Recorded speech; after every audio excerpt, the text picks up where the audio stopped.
3 years ago, I passed my license. Yeah. I knew nothing because at the courses, nobody teach you how to find client, how to close the deal. I just know law. I wish it was there, right? Right. I was so disappointed, and I was asking myself, why course is so cheap? That is why it's so easy to get into But classes. it's cheap, but it's tough. He called me and said, Julia, go and do interviews. Ask strangers questions. You know how tough it is? I'm shaking every time I go to Lake Michigan and ask people.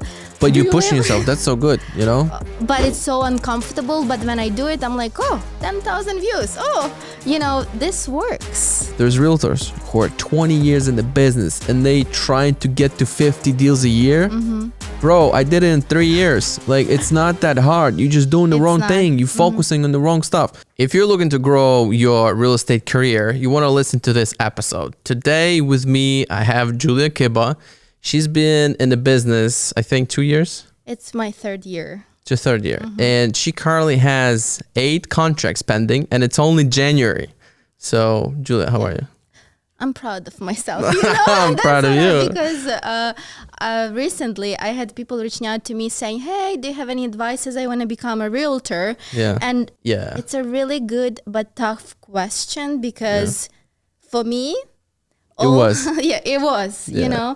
Other people might struggle. Other people might have part-time job, which have a good salary. It's How many deals do you think you're going to close? I have a goal, 44 deals. Why not 50? realistically. Why 44? What's about 44? I'm just comparing last year, and of course I had different experience that maybe you had. So I'm just coming realistically, but if it will be 50, I'm up to it. So how many deals you did last year? Something like 27 or So you kind of want to double. Yeah, Almost. It was hard to count because I jumped from being a team Right. and then being an individual. So you don't know what I used to always my first year was 20, then I wanted 40, and then I did I think 60, and then I did 130, and then we as a brokerage kept going. But I always kind of like to push a little bit. Like last year we did 300, almost 292. Wow. And I want to do 500 for our office, to do 500 this year. Do you think it's doable? Realistic. It's possible, but it's not going to be easy. So that's what I like. I like a little bit tougher, goals. Because if you got I think you should increase yours a little bit. Really? Maybe you should be 50. Then it scares you a little bit, and then you're like, I gotta step it up. But also when I joined Komar, I told my husband, there's boys who is top 3. I saw, like Dima, Bogdan, and I'm like, I want to be in this 3. Yeah, top 3. I did it. Yeah, and I only was half. And I think you're pushing them too. They kind of see that somebody's right behind, coming at us, Yeah. Yeah. So you've been growing pretty fast. We did a little podcast last year. We touched on some things. Everybody knows about your social media. You're non-stop notorious at doing content. But there's a lot of other things that going on. Being social is not easy. Too. Because on Sundays, sometimes I edit videos because I saw something because this is a business owner mindset and I'm building it, and it's tough sometimes. And also, there are a lot of things are scary, maybe you don't feel confident on the phone. Of course. And sometimes, I'm going right now, I'm in a contract with bank-owned property and I represent buyer. There are a lot of things that a little bit different than just a regular transaction between seller and buyer. Yeah. So I learning a lot, but I have to be confident, and that's why I'm spending so much time on the phone with plumbers, contractors, because I want to be so helpful and educated for my client, so she doesn't have to do this. And then you won't be confident. And I want to know that I did everything. I went beyond and above for my client and for my name too, because then she see that I'm working hard. I want to say something about confidence. Sometimes I've heard this little tip from one of the business coaches. I'm watching a lot of his content. He says, if you don't know something, confidently say you don't know it. Say, I don't know, and I will find out. But I will find out. Yeah, and then you have to be confident. I'm it brings you value. I'm you're not supposed to know everything, but I'll find out, and I'm confident in my own skin. But this thing is killing a lot of people. I'm afraid of making phone calls. I mean, you're doing social media, you're doing calls, you're doing everything that needs to be done. This is like, there's no secrets. You know, the formula is pretty easy. You know, but it's just us. We're stopping ourselves. People doesn't say that it's pay off fast. Yeah. That's why it's discouraging people. It's like, I want to be healthier and maybe lose a couple pounds. It's like, I will not see it tomorrow. I will see it maybe in months, in 2 and 3. Yeah. That somebody already telling me things that visually you look, I don't know, thinner, whatever. The same with phone calls, the same with any skills, social media skills, any topic. Because 3 years ago, I passed my license. Yeah. I knew nothing because at the courses, nobody teach you how to find client, how to close the deal. I just know law. I wish it was there, right? Right. I was so like disappointed, like, and I was asking myself, why course is so cheap? That is why it's so easy to get into classes. It's cheap, but it's tough. I say there's so much content in there that just you know, it's so hard to remember these words. Understand the process. If you never bought or sold and you're trying to become a real estate agent, you know, that thing is making you quit. You know, this big book with a bunch of words. Yeah. It's cheap, but it's hard to pass it. Yeah. At some point, how many tries it took you?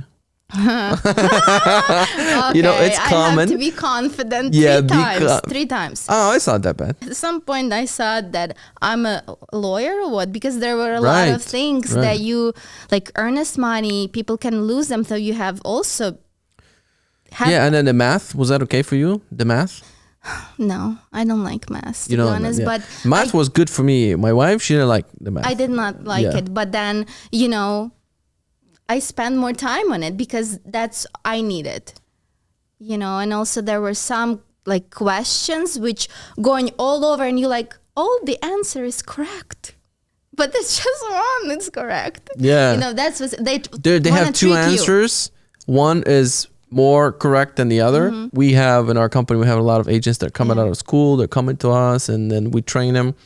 And I wish they knew a little bit how to find, they kind of know because if they've been following us, we kind of share that also on social, but I wish there was already in there how to talk to people, how to open them up. Nobody changing this. Probably the same for you. You probably imagined, oh, now I pass, boom. And like next morning you wake up and nothing. I don't know what to do. You just have to spend money. You have to start spending money for, you know, brokerages if there's some fees. Right. Yeah. So what's the first 30 days of somebody who gets into business? What are they supposed to focus on? Get into, like, don't wait for anything. Don't wait, like, learn, I don't know, watch YouTube. Ask, from YouTube, you will learn, oh, you have to do open houses, phone calls. So then you trying to like, okay, I have to do phone calls, do it right away. I don't know what I'm talking about.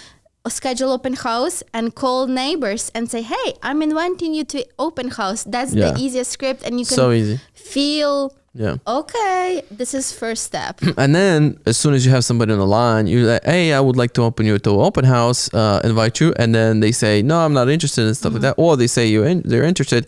You'll be ending the conversation. Next time you think, well, maybe there's something else that I can maybe ask. Then you start asking, well, how long you been in this neighborhood? How long you been lived there?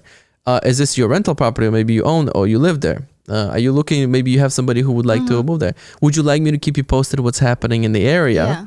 And then you ask for an email and then you keep moving forward. But you won't be able to do it in your first call, you know? Probably yes, but I would also probably suggest being naive, the way you would talk to your friend, family. And yeah, maybe you will sound off. That's normal, but don't call, keep calling. Because if one call comes weird, then you're like, I don't want to do it. It's discouraging. Yesterday, Monday, we do our, sales calls. I had a couple people that would just drop the phone on me. And then after like a couple minutes, I'm realizing, I'm looking back, I'm like, I didn't even because we have Zoom and we have agents in the office watching. I'm like, I didn't even acknowledge it. I should have talked about it and say, hey, you see, they just dropped the phone. I didn't care about it. It's just natural. I forgot about even caring about it, So, but so you say first 30 days, you gotta immerse yourself Join in Komar. learning a lot of stuff, watching YouTube, start making what's most important, which is social media, making calls. Right. Just, maybe you don't have clients yet, but go and see what's on the market. Show properties, because you have to study market. Otherwise, if you're sitting home and you're like, oh, I don't have clients, then go and show that you had a showing because you showed it to yourself. You have to show that you're in the field, you're busy. Yeah. Some stats. You have to also first, I always say it first starts with commitment. As soon as you commit and you say, I am 100% a real estate agent, then everything else about you changes. Then you start reading more, you start researching more, you start learning MLS more, you can answer any question that ever been asked. People can feel it too. So it starts with commitment. And then once you commit, then anything else that anybody tells you, because if you ask somebody who's successful, they'll tell you what needs to be done. There's no secret. You will do it because you say, I'm committed. But would you suggest starting part-time or full-time? How did you do it? Full-time right away. Right away? What did you do before that? I did, I was in sales. I was where I was selling memberships in a spa salon. Yeah. This was my last job because before I was in nail business, restaurant business, and I was it didn't work for me. I wanted something bigger. I want to be. Was it lacking relationships or was it lacking money? Money. I felt everything. My emotion, I don't feel happy. Yeah. Now I'm working harder because before I had job 9 to 5 or I can ask for vacation and I can turn my phone off completely. Yeah. Now I'm working harder, but there is a point of it. I finally made sense for me. I don't know. I love it so much. So, and. So you even editing videos in the evenings? Yeah. It's on the weekends? Yeah. This job brought me being a real estate agent, everything. I'm also learning, again, how to being confident, how to talking skills, relationship skills with people, meeting new people. It's all, I'm always in my not comfortable zone, out of my comfortable zone. Yeah, I gotta be comfortable being outside the comfort zone. Right. Being uncomfortable. That's what I'm facing every day, pretty much. And it's make me grow, and I see it. I see changes in the mirror, and I like it. So yeah. Do you start the social media day one or no? Mm-hmm. What was first? What was first? You started making calls, or were you No. I started social media. Day one. Mm-hmm. Yeah, right away. Yeah. I had I believe somebody asked me to cover the showing, and I said of course, and I read in Google what do you say about properties, what do you show, because client come in and they know already what they're looking for. They look at the kitchen, so I wanted to be helpful. So I was point at the roof, see if ages of systems, being something that they maybe don't see right away. Yeah. And then so you started right away full time? Yes. You committed. First thing, you committed right away. I was scared. And then you did social media. That was your primary focus in the beginning. Yes, plus open houses, because before. But you were scared still to make calls. I was scared to make calls, but I think I even called in my first week. I don't remember exactly when. Yeah. But I was told to do that. Yeah. And also because while I was in a course, passing the real estate course, I watched so many videos. Aram was the guy who was calling the guy from your videos. I was watching so many agents who sharing on YouTube how it's tough, what they do, open houses. So I already okay, if they did it, right, and they had some sales, then I can do it. In my previous office where I just joined and been there for 5 years, nobody could make calls. Nobody made calls and nobody made content. They all worked on referrals and database. But I went to the managing broker and said, I got no database. I literally, when I started, I didn't have too many friends. Right. I had 200 friends on Facebook. Where do I start? And I remember driving back home, I can't just wait for referrals to come. A lot of people might be thinking everybody works by referrals, so I'll just wait my referrals to come to me. But yeah, in the beginning, I would come in like nobody makes calls, nobody makes content. So it was just surprising. But if you go to YouTube and you listen to podcasts, you see a lot of people are doing that, and it's working, it's growing. I remember there was one guy, he was making, I think, 100 sales a year, and he was talking about making a lot of calls. So I thought, if he's making it, I know English is my second language, but I can kind of make a conversation happen. So I'll figure it out. And I started making a bunch of for sale by owner calls. That was my first lead source. Did you studying how to handle objection? Yes. I never had a coach. I wasn't like hiring coaches. I was actually about to. I almost hired one. But our phone call, something happened with the phone call. It's like we dropped and I couldn't get back to him. Wow. We were about to like a book, That was a sign. Yeah. Don't do it. Yeah, and then he disappeared and I would call him back. He would never pick up. Like something happened. I'm like, okay, fine. I'll figure it out on my own. Wow. Luckily, I didn't have to hire nobody. But everything's for free on YouTube. I would religiously listen to a bunch of videos how others handle. I think for sale by owners and expired listings, toughest, I think. Of course. To make calls, But because they're the fastest. There's the easiest. Yes. Like the soonest reward is listing. higher. Yeah. Because if you call somebody there's no indications of them sound like absentee owners, or you could call like tired landlords. Harder to convert. Or just listed, just sold. They will talk to you. They're not being called as much as the other ones, but I mean, the chances of you listing them today or next week is very low. So the for sale by owners and expired listings, they want to go now. They're on the market today. Yeah. If I will convert this lady who right now in the contract of purchasing, which I found through the phone calls, like just I was calling the area, and if I close her, I think it will take me a year.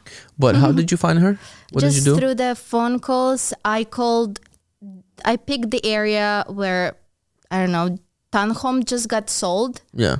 So I just decided to call the neighbors and says, hey, sold for multiple offers. Can I help you with anything? Do you want to sell also? Yeah, something like that. Yeah, this house sold nearby. There's a bunch of buyers out there. You want to sell? And she said, yeah. She said, Maybe. yeah, what do you think my property was? So, and she started, and then right now she's purchasing because she wants to downsize with me. And she told me, usually I never pick up the phone, but there was something I was not pushy, That's why there's a couple types of realtors. Some of them are sharks, and I don't want to be a shark. Yeah. I don't like this because I feel like, and it's nothing wrong, but they see money, maybe because they're too busy. I don't know. But it's something that putting people away. Yeah. And me being naive and a puppy. Yeah. Because, I don't know. You're 95% soft, but you know where to maybe push a little bit. Yeah. Of course, because sometimes you need to be a little bit aggressive. You need to, yeah. But sometimes they just need to be told that this is what you need to do. Yeah. But it's only like a little bit of time. Most of the time you tell them, hey, if you want to do this, that's fine. Here's my suggestion, but I'll do whatever you say. I'm telling them what happens if, and then this is your decision. At the end of the day, your money, if you're purchasing, your money, if you're selling. You enjoy more social media or cold calls? Social media, of course. But then why to do calls? You still do them or no? Yeah, but right now I was kind of busy. My January looked like I was on the road. Deals. Yeah, all the time. 8 deals busy, to manage. Of course, yeah. It's like you seeing 10 properties, then writing one deal if it's go, because sometimes it's multiple offers. Like you have to come up with strategies. And right now it's tough too to get a deal. You got those 8 just in January, or you carried some from December? No, carried from December. Yeah. How many? You got some in January too? I have clients who either looking or wrote an offer. Yeah, because it's extremely competitive. I just did a Facebook Live, Instagram Live today. Just got in the office 8:30. I'm like, oh, let's talk about the market. A lot of people told in, but it's tough. You have to really be strong right now. It's like we wrote this weekend. We wrote 13 offers or 12 offers. We got 2 deals. So it's like it's so hard to get a deal now. But people like buyers sometimes asking me when the market comes to normal. Like, what's the normal? Yeah, I haven't seen it for a long time. When I started in 2017, that was normal. You come in, there's a house, you put an offer, you negotiate it down. Right. You like the price, you're all, Now, it's like, if you're not in the same day, you lost it probably. Do you know for how long it's gonna be like that? It's going to be for a while because we're lack of inventory. There's not enough houses, and there's a huge demand. There's a spike in births in 1990s and ish. So there's a lot of buyers that are 30 years to 35 right now out looking. So there's a lot of that. There's lack of inventory because a lot of sellers lock in low rates. They don't want to trade. Plus, there's not enough new construction. So we just have, you know, a big gap between supply and demand, but that's fine. We'll learn to work in new environment. You got 8 deals on the contract, you know, so whatever environment you can make it happen. It's all about, you know, just adapting, because the thing is this, like a lot of agents just coming in, learning one skill. Like if you learn how to work just with buyers and now the market shifts to being sellers, you kind of want to also have some sellers. And you know, it's preferable if you have more sellers than buyers, you know, because then you control the market, because whatever happens, you are getting paid for sure. And the buyer's agents aren't getting paid for sure, even though they're doing a lot of work. Naturally, you will start seeing sellers maybe come after 5th year, naturally come back. But now you have to look for them to be able to, you know, have a little bit diverse clientele. You have to come get them. Social media, you know, in my experience, it's not really producing many sellers. But I've had it too, but mostly it will produce more buyers. But you know, also advice, if you're starting with social media, I think it's easier to start because you feel like you're doing something, and then people reaching out to you because they asking, you know, about taxes, a realtor, right? How to do taxes. Then you give them contact and they come to you to buy. You know, when you started social, were you like confident, or it was, oh my God, how do I do it today? No, you know, it was easy. It was easy because I got some courses before about YouTube, how to like write those titles. So you started first with YouTube or Instagram? Because you're asking about real estate. So I started with YouTube first. And then right away also Instagram, but I already had YouTube channel with some videos. So I just told my subscribers, which I had like 2,000 or something, that that's good. Now I'm realtor. And we started looking houses. You know, with about the YouTube, I'm learning this game, YouTube. I made a commitment. I want to grow this channel. I want to build a brand on YouTube. Man, it's the hardest thing I ever done. I want to put my 5 cents. I don't think that making content only about your topic, like, realtors, real estate, will give you fast growth. You have to mix with something else. See, now I'm confused because I keep hearing niche down, niche down, niche down. Niche down after you have followers. Because that's what working for me and my best friend. He's in this social media. He called me and said, Julia, go and do interviews. Ask strangers questions. You know how tough it is? I'm shaking every time I go to Lake Michigan and ask people. But you're pushing yourself. That's so good, you know? But it's so uncomfortable. But when I do it, I'm like, 10,000 views. You know, this works. But it's uncomfortable. So what do you think? Like my content on my YouTube is too niche down. I have to be broader. Because you have to bring audience from everywhere and then niche down. Because you still will be in real estate topic. Let's say you go to, like I did, make interviews. What do you do for a living? You make $12 per hour. Something about real estate. Realtors may, like, I don't know, the top producer made 1,000. Would you be interested in becoming a realtor? Yeah, something like, you know, and people curious. And they will like. And how much do you think realtors make? Right. Or you could do anything. Yeah. Those are good probably, yeah? Yeah, I should try. Yeah, or like I did, I'm doing everything which actually lead me to people who will buy or sell or invest. So you're doing YouTube and you're doing Instagram. Which one's better for your business? YouTube. Really? Man. I don't know why. You know these channels, like I'm watching lots of stuff and I always bump into something new that I learn. There's a lot of realtors that do YouTube saying living in Austin, living in Los Angeles, like, and then a bunch of like communities and stuff. And they're actually producing a lot of leads. But it's in those cities that people travel to. But you see, imagine if you do living in Chicago, like, because you were in Chicagoland, you just have to come up with some other ideas which similar to what you want to actually talk about in your channel. But that's more content to attract buyers. You know? That's a content about the neighborhoods, the schools, the areas that attract people that are moving into. You know? So that's to produce like buyer leads, seller leads, maybe some seller leads. But also, I look at it if someone will check your video, and then they have aunt who lives in Chicago and want to sell. They're like, oh, I saw this guy. Like, I don't know. You always on the... There's so much topics I want to do. I want to talk about investments. And I've talked to a lot of people that in the YouTube game when they say, you got to niche down. Well, I have no idea. Or you have Tatiana Landano. The lady. She's like talking fast. And you know, that's why she gaining so much views. So maybe she's very controversial, you know. She says you have to be transactional, not relationship. You can't take your clients to launches. There's some every information you have to filter. Doesn't matter, you know, but there's some topics that I watch, like I like how fast she talks and her thoughts.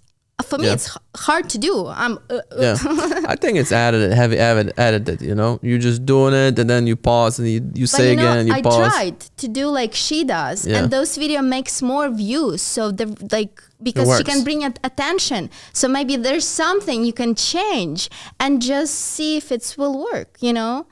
There's depends. I think depends on a goal, at the end goal, right? What's this whole thing is about, you know, this content. I remember for me in the beginning, it was, I need to make content to produce buyer leads and seller leads. So I would just post it on Facebook. Yeah, Facebook also works. I just don't like it.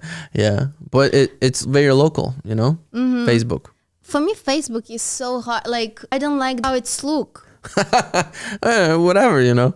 Whatever. You post it and then share it to groups because there's groups. That's the beauty of Facebook. Like. There's a bunch of groups. I used to do like a restaurant video. I posted. Like, who would care about the restaurant? Like, I go to a group and they ask me to join but answer some question and I'm like, I'm done. No, I would answer. I'll become a member and I would share my stuff in there. Okay, maybe I have to dig deeper there. Yeah, and then you should always also like contribute, like give advices, you know, comment on other people, like questions and stuff. So kind of be a good contributor in a group and then share. I would do that, but it's super local, but it would work. For the if you want to produce buyer leads and seller leads, going into Facebook groups and sharing your content and creating content around like small, like something like there's a new place that opened up on the corner. It's a new cafe, whatever. You go and make a video about it. You share it on Facebook. I guarantee you're busy. I guarantee you do 10 of these, beauty. But then, you know, my goal then shifted. Now I'm growing the brokerage. I need to attract more agents. So that is not going to work. Now I need to do something else, you know? So that's why I've kind of pivoted to YouTube. But then also YouTube is like an ocean. You're reaching everybody everywhere. Doesn't necessarily mean they're here. So, you know, that's like, but I've decided to invest time to build a brand on YouTube. But I think, I mean, what's your goal with YouTube? So I almost 10,000 subscribers on one channel, and I have. I wish there was some buttons for the 10,000, right? Oh yeah, they got a 400,000. The goal is to get that button, so I have have 100,000 subscribers first, which is like, I know slowly I'm getting to. But I think if once you reach 10 and you do content once a week or something.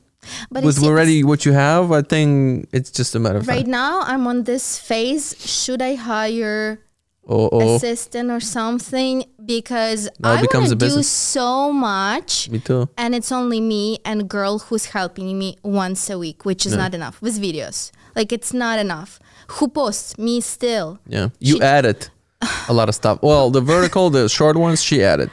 But the long ones, the one you do for YouTube, you added yourself. I added myself, but also those videos, short one, where I show properties, that's me from start to the end. Yeah. So you do like your production, your producer, your everything. Of stuff. Like I have Carlos who edits everything for me. For short ones, we usually will just chop up the long podcast.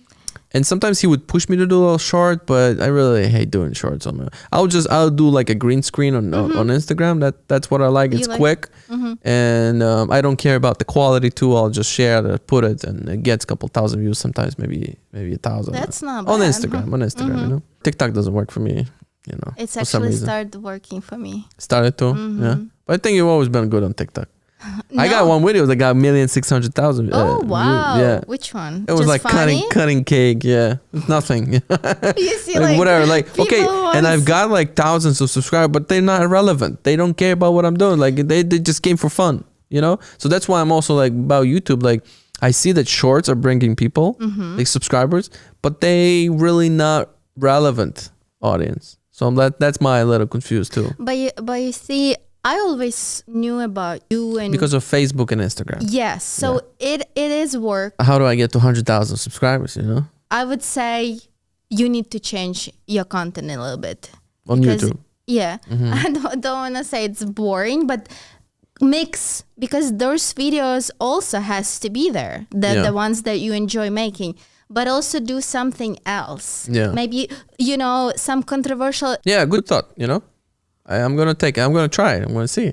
Because right now I see that as soon as I post, it's getting more momentum. I see the analytics are higher. So it's somewhat working.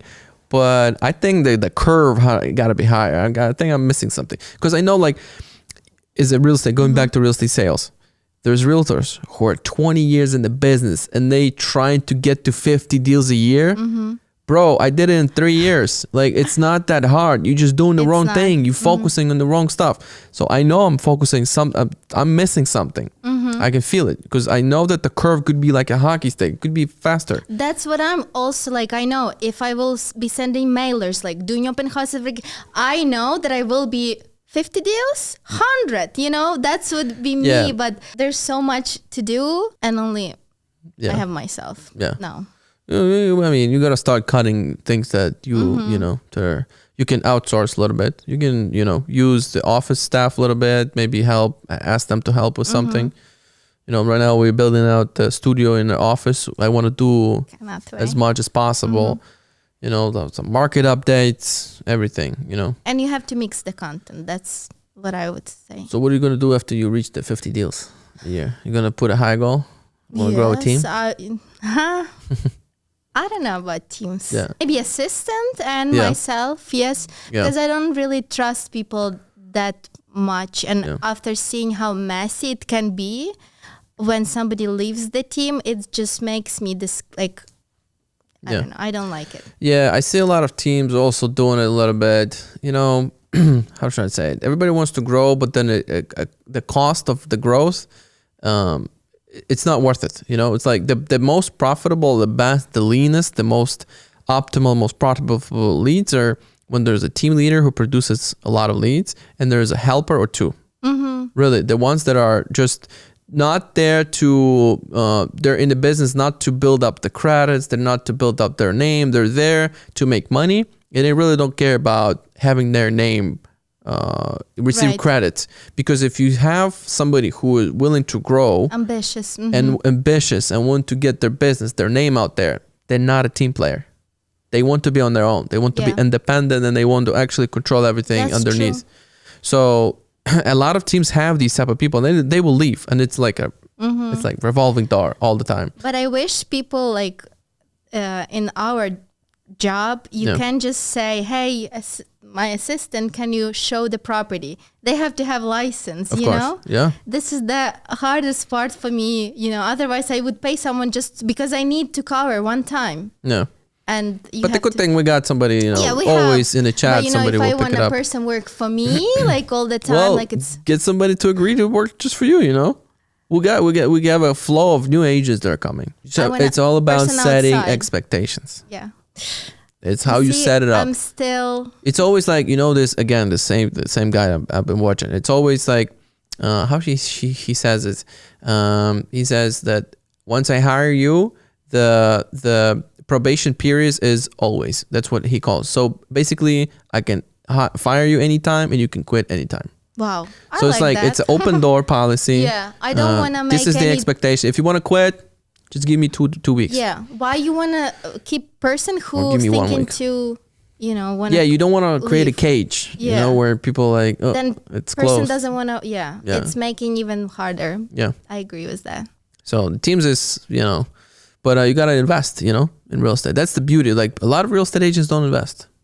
Oh yeah, I have to invest. I heard at least one deal per year. This year I was planning to buy another building. I bought it last year. My goal was to buy every year the building. But this year I'm not sure because we are kind of expanding an office. It's going to, I have a designer come out. We did a lot of furniture designs and all that. It's going to be expensive. We'll see how the year plays out. But this is going to be a busy year, it looks like. But how do you feel like you have a building? How do you manage it yourself? What do you feel? Is it hard? It's harder than condos, the ones I have, the condos, the townhouse, a little bit more work. And yeah, a little bit, but not much. But the building I bought was a little bit easier management. That specifically, I bought it because I was looking for a long time. I didn't want anything that's run down, has a lot of tenants that need to be moved. Some we had to replace, like maybe 3 or 2. But some still staying, paying good rents, paying on time. The building quality is okay. It's renovated. Location's great. It's not too far from me. Things like that. Yeah. It's kind of easy on management because sometimes you can buy something that needs so much attention, and it's okay if the price is good and you have time or you have somebody who can manage it. But you also have to manage the management. Yeah, and I have to learn more about evictions. Yeah, but just to know you gotta have, if everything is screened properly, everything is done in the front. Like, again, setting expectations. When you have somebody in front of you, I like to ask the question, my mortgage is on the 1st. The rent is due on the 1st. Is that a problem? And then when they say, no, we'll pay it first. Okay, good. And then I just try to set the expectations, what I'm expecting, what you should be expecting. Good. And this is how the work is going to be. You meet them in person? I do, yeah. Do you think it's good? Yeah, I would be like. Yeah, I think that the right way to do it is to say that you are the management, you're not the owner. But whatever works. It depends. It doesn't matter. Like for me, everybody knows that all my tenants know that I'm the guy. But that also hurts because they know that I'm making decisions. So, but you can always say, I'm the manager, I don't know. The owner said no, I'm sorry, Okay. But when you say no, then they say, well, it's you, You're the bad guy. You see so many things in real estate. That's why I love it. So what would you do if you're not real estate? What else you think you could have done? I was struggling with that. Maybe attorney? No, that's different. This is I would love to be attorney, some other careers, but whatever I liked needed more time to study. It was just too much. I want fast and quick and get into something. And this looks like the only thing, and then I liked it. Do you remember the most pleasant, the most pleasant moment in real estate, the one that you will never forget? Because I remember one. It's when I got my first listing. Really? Yeah, It was crazy. I was competing against 6 other realtors that are experienced. I was brand new. I had 3 points of meetings, 3 different stages of meetings. And at the table, he asks me, and I'm like, if that's going to be every single listing like that, it's going to be crazy. He asks me, why should I choose you? Because on the one hand, I have you, and then there's another shark from the other company, and they seem to be so confident and so strong with all the marketing materials. And there's you, who seems like a guy that I grew up in. I feel comfortable with it. Why should I choose you? Like, man, okay. I've never said it, but I'm gonna say it. Because I'm going to go above and beyond, because I'm going to go extra step, because I'm going to do all the work that they're not going to do. I promise I'll perform. And I'm shaking, saying that, that the word, my voice is different. And I'm like, it's my first time doing this. And they finally took me. Because he was in the army, he was never home, and the wife felt comfortable with me, and they were too aggressive.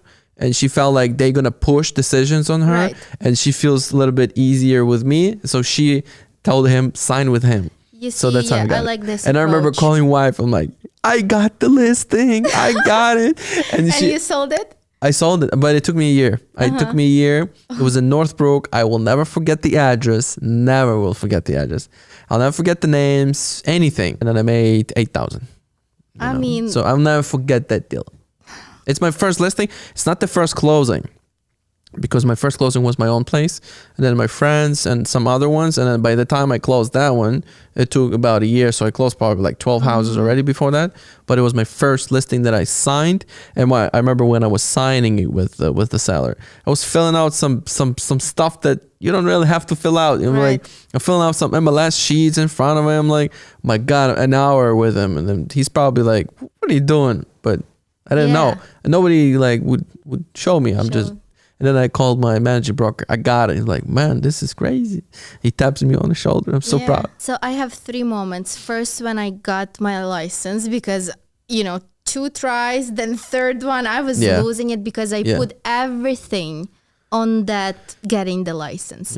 Then second one was when I got the listing through the phone calls.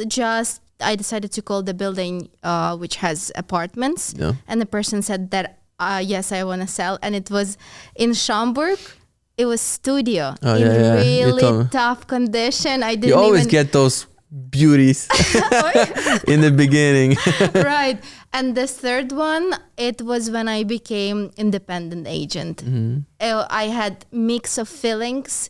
And I kind of... You didn't know if it's going to work.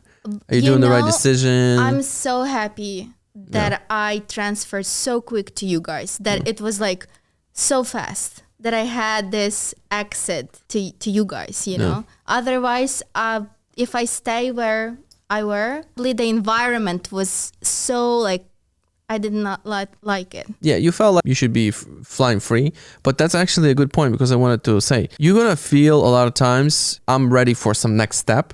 Maybe that could be a case for somebody who's maybe transitioning from part-time to full-time.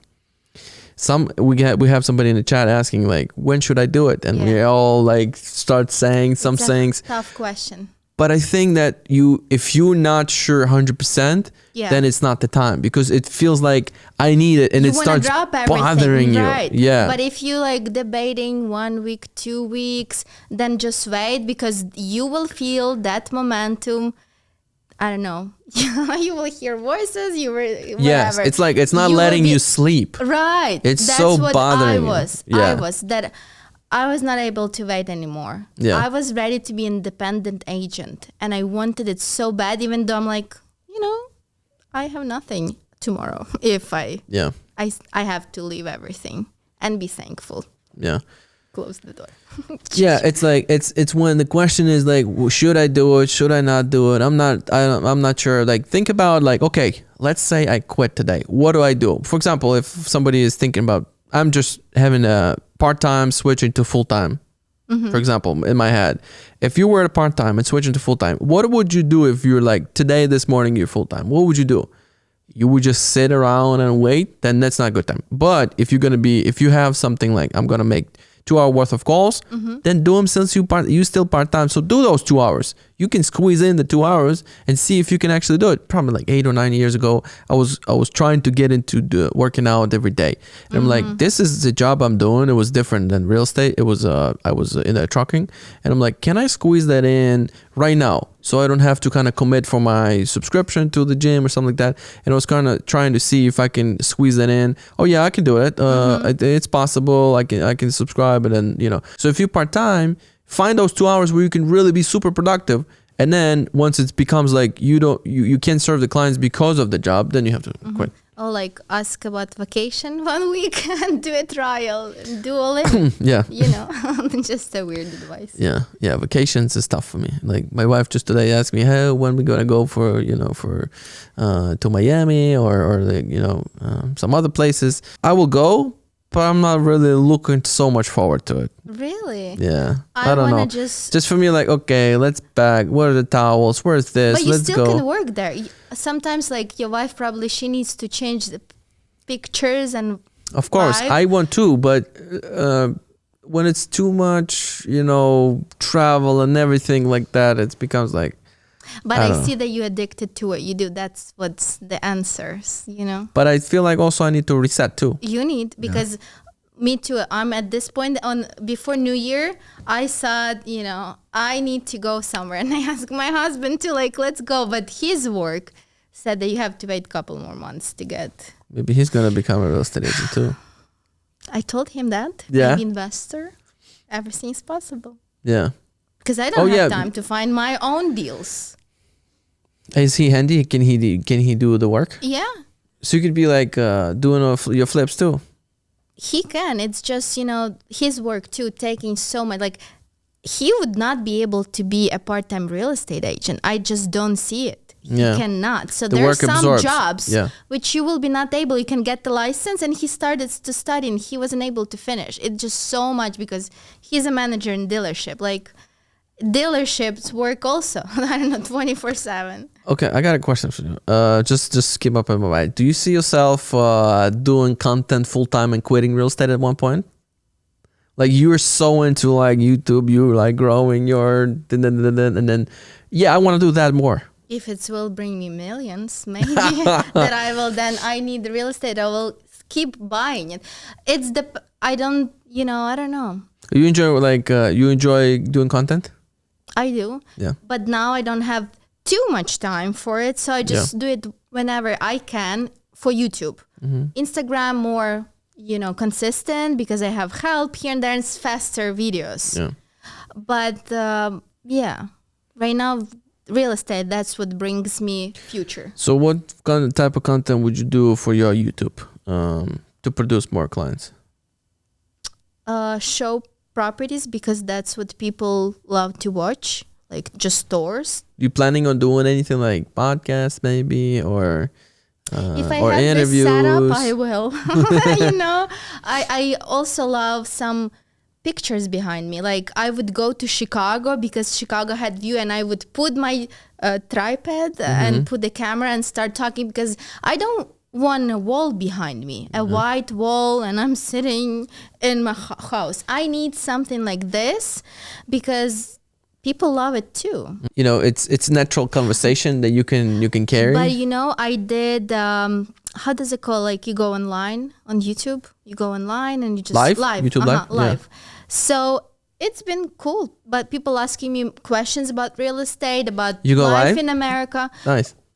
Really, like, rare. Do you have to like announce that you will be going, or you can just randomly go and it will work? I did you have to announce. And people commented, yes, I will make it, blah blah. And I had really now, because even of this 10,000 subscribers, you see comments and it's motivating you to keep going. Because I went live on TikTok, nobody did nothing, so I turned it off because I'm wasting my time here. Yeah. Once I will have a lot of subscribers, I'll go online. Yeah. Well, you can do Instagram live. You got lots of people. I did a couple times, but it was just me writing an offer and blah blah blah. Today I was like, I have a radio in Ukrainian for community to update them on what's going on in the market. But I thought like, okay, today I can do actually Instagram live about what's actually happening right now, the competition in the market, everything like that. And it was pretty cool, some people did some comments. A lot of people tuned in to see it. And then naturally I would come up with topics. Really nobody would, I would bring nobody to do a talk with me, but I would come up with it's like I enjoy giving up updates, and reading the news. A conversation like this. I don't know about when 3 people or more. For me, it's like I cannot stop you. Yeah. Cut from your side. Yeah. I feel, I don't know. I know, because it's 3 of us on the radio. Yeah. I didn't and they only give us 30 minutes and we all like to talk. Yeah. And plus, if we start on a topic about like how to prepare to buy, everybody wants to say something. And we're just like, and the guy on the radio says, okay, you're done. Yeah. I'm like, man. And then the comments, they say, give those guys some more time. Give them some time. That's nice. Yeah. They've got their YouTube channels actually is doing pretty good. So we're getting lots of views from there too. Plus, it's on a wave. The people in the cars are listening to it. Yeah. Wow. Yeah. So, yeah, that was a great episode. Thank you, Julia, for doing it with me. Thank you guys for watching it. If you got any comments, put them in the box below. You know what to do. Like and subscribe. Thanks so much for watching. Thank you.